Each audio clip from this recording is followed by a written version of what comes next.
आज हम पढ़ेंगे लेसन नंबर फर्स्ट में। Indian explorer reached in different part of the world by land and waterways both and introduced their religions and culture to inhabitants of those places. These courageous heroes and brave people preached and spread Indian philosophy, astrology, architecture, warcraft, moral science, music and Vedic scriptures in the world.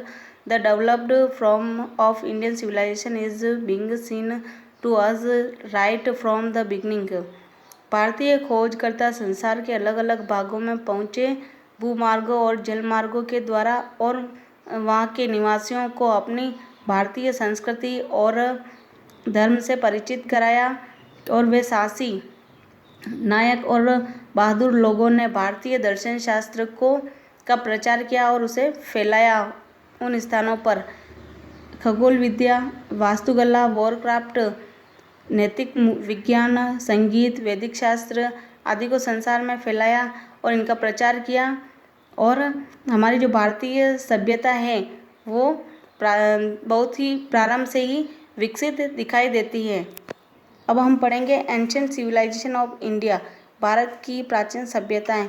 Sindhu Saraswati civilization and Vedic civilization also period of Mahabharat civilization and culture is also golden period of India. Sindhu Saraswati सभ्यता और वैदिक सभ्यता महाभारत के समय की सभ्यताएं हैं और भारत की संस्कृति उस समय का सुनहरा समय रहा है।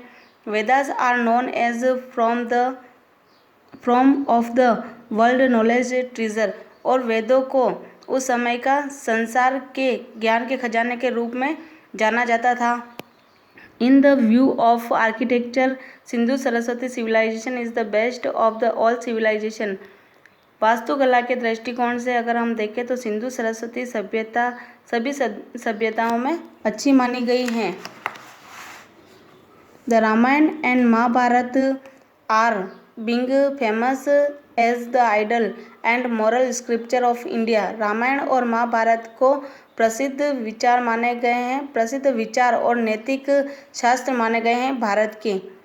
Our period of Mahajanapada is being an ideal of republican and constitutional system.